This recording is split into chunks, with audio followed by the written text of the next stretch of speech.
right, here we go. Rambam, the 8 chapters, Shemona Prokim. Right. So we're now on page 27 of this wonderful book by Rabbi Yaakov Feldman. And we're on the human nefesh and its capacities, paragraph 2. I just want to back up a little bit to the previous paragraph so we flow into where we're going. So he's talking about functions of the nefesh, right? And he says some of these same functions are also called capacities or parts, which is why the term parts of the nefesh is often used. For instance, many philosophers, nevertheless, though they speak of parts, they do not mean the nefesh can be divided into parts the way the body can. They are merely accounting for the different functions of the nefesh, which are all nonetheless integral parts of one nefesh, right? So this is often a problem, is that there are certain things in the universe for which we cannot explain them accurately. You know, obviously God is one of them. The nefesh, which is a portion of Hashem, is another one. So what do? We talk about, you know, that we're taken out of Egypt by a strong hand and a mighty arm. God doesn't have those things, right? God is without corporality. We understand that. So what is it about?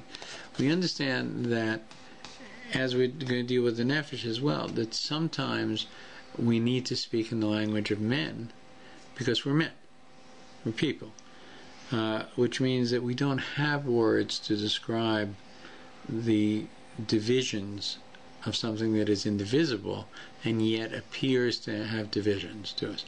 So what we describe is what the appearance is for us, actually, than what the real unique thing is. When we talk about the sfirot of Hashem, right? You know, the chesed, and gevura, das, yesod, as if these are all different portions. They're obviously not portions of God, because God is indivisible and tam. There's a simplicity and clarity to God. So, but we need to understand God's process of creativity, of shefa flowing into this world. And so we make up terminology in language that we can understand. That's really what it's about. And that's what he's dealing with here. They are merely accounting for different functions of the nefesh, which are all nonetheless an integral part of one nefesh. Note 3. So we turn now for note 3 to the back of the book,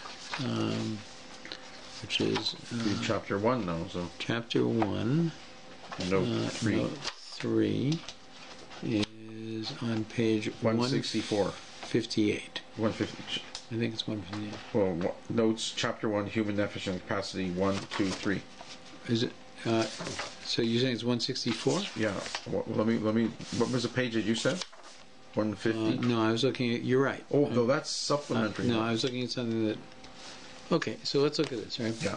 Okay. There's an interesting analogy to the various and often contradictory components of one's nefesh elsewhere in this chapter, having to do with one's nefesh's own components, the intellect.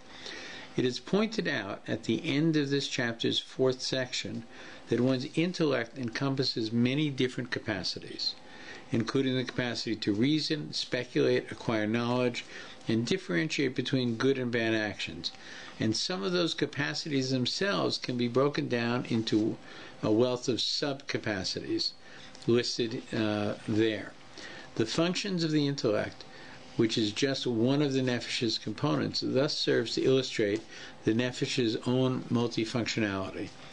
Rambam illustrates how one thing can thus do and produce a number of different, even conflicting functions elsewhere in his writings.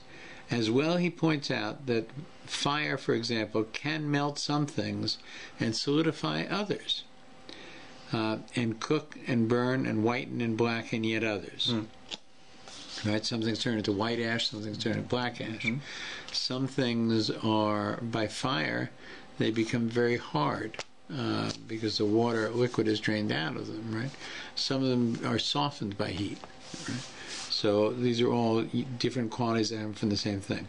Someone not knowing the nature of fire would think that 6 different entities, some of which are conflicting, were at work. One that melts, another that solidifies. But of course, fire is one source or cause for all those effects. We're not from the Mora Nevukim, the Guide to the Perplexed. It is in very much the same way the nefesh is the source and the impetus behind our various personal components. In contrast, in section 3 below, Rambam uses an analogy that is applicable here too. He cites 3 dark rooms, the first of which was illuminated by the sunlight, the second by the moonlight, and the third by candlelight. His point is that while all 3 rooms were indeed illuminated, they were nonetheless illuminated by 3 different sources and generators of light. The opposite is true of the nefesh. The one nefesh illuminates, i.e. animates, our stomachs, lungs, hearts, and so on. In physical ways, our senses, in sensual ways, and our intellect, imagination, and emotions, in emotionally and mindfully responsive ways. We can draw an analogy between the oneness of the nefesh, despite its various capacity, with God's oneness, despite His many functions in the world. This is what I was talking about earlier. As the Rambam puts it, those who truly know God don't consider Him to have many attributes. They believe that the various qualities attributed to Him, including His might, greatness, power, perfection, goodness, all refer to this one essence. The point again is that our entire being, which is so complex and often beveled at oblique angles, is nonetheless driven and powered by the one nefesh, one self, which expresses itself in so many different ways. So his point here is that the nefesh, in the storytelling world and the filmmaking world, there's an idea that if you make something complicated, it's unappealing. But if you make it complex, it's very appealing. Okay. What's the difference? Yeah. Complicated is sorting through, a mess of wires that are tangled together. If you can imagine, right? It's not much fun. Sometimes it's a requirement, but it's not much fun. Complex is looking at a situation and seeing the layered meanings of the situation, to understand there's levels and depths that you hadn't imagined. Right? That's the difference. And so what he's saying here is, don't be misled. Neither God Himself nor the nefesh that He put into us, right, are complicated. They are complex. They are complex. So we'll continue now. As you know, improving one's character amounts to healing his nefesh and its capacities. Thus, just as a doctor treating the human body would first have to be familiar with the human body he is treating as a whole and in part, as well as with what things would make it ill to avoid them and what things would heal it to utilize them, which will all be discussed in this chapter and the next. Similarly, one treating the nefesh in the hopes of refining someone's character would first have to be familiar with the scope and the capacities of the nefesh itself, as well as what would make it ill and what would then heal it. Therefore, I will now, in order to make our analysis easier, state that the nefesh is comprised of 5 parts: the digestive system, the senses, the imagination, the emotions, and the intellect. So let's go back here. Wow.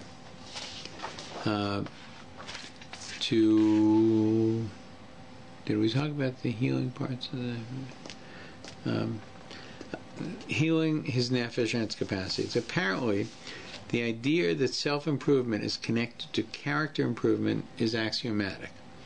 In Rambam's time, since he says, as you know, improving one's personal character amounts to healing the nefesh. Right? So, if you can refine your character, you were talking about it earlier today, that rather than be reactive, if you're able to be refined and to be proactive, right, in a positive way, it's not just that you win an argument. It's that you're able to heal the nefesh, whatever struggles that there. It adds a layer of soft to the nefesh. The modern age, however, seems to have untied that bond, taking self-improvement to be rooted in material improvement. Professional improvement, improvement in interpersonal skills, and improvement of one's knowledge base instead. I think we read this before, but I think it's important. Mm-hmm. We thus seem not to see self-improvement as a character development so much as a circumstance development. Accordingly, we often allow ourselves to admire and emulate immoral, ill-mannered, selfish, base people simply because they're wealthy, powerful, popular, or knowledgeable. We permit ourselves to be lesser people than we'd objectively want ourselves to be in order to achieve circumstantial development. It would do us all well to step back for a moment and identify which form of improvement we are seeking and to garner the strength necessary to strive for true self-improvement. Wow. So if we go forward, he says in the next one,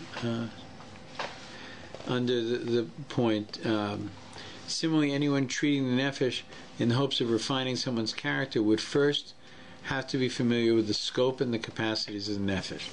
The scope and the capacity of the nefesh, he has a little note about it. Let's see what he says. Mm-hmm. Right, he has a few notes on this section. Right. First he says, that's going to be discussed later, but let's go down to the section that as well as knowing what makes it ill, he would want to know what would heal it. And let's look at the great box there. What would heal it? 2 points. First, the expression improving one's character is related to tikkun in Hebrew, and improving seems to be the best working definition in this context, where in others it would be translated otherwise. Tikkun is often called a correction, but we're using it as a healing. Rambam uses a medical model here to explain the idea that likens the tikkun to mean healing. Thus he sees personal flaws as an instance of illness. We also make the point that we would need to know the nefesh as well as a physician needs to know the body if we were ever to heal or to improve it. Which is to say that we need to know ourselves if we are ever to heal or improve our own character. But tikkun can also be understood as the act of rectifying something, setting it right or recalibrating it. That is to say, it could be seen as an act of taking something in hand that is off, looking it over closely, seeing exactly where it's off, and looking for the dial or the switch that would have to be adjusted to make the needed change. So he's saying that tikkun can't happen unless you can analyze that which is already ill, right? And carefully adjusting it to the just and right point, and no more. Then trying the thing, and again after it has been adjusted.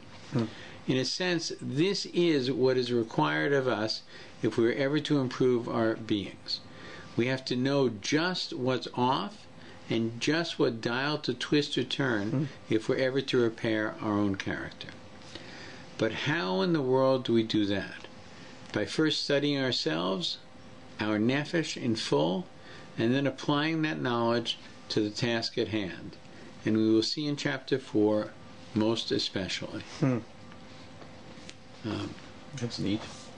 I want to read one more gray box. Okay. And then probably we'll hold here. Okay. As it says here, right, that the nefesh is comprised of 5 parts: the digestive tract, the senses, the imagination, the emotion, and the intellect.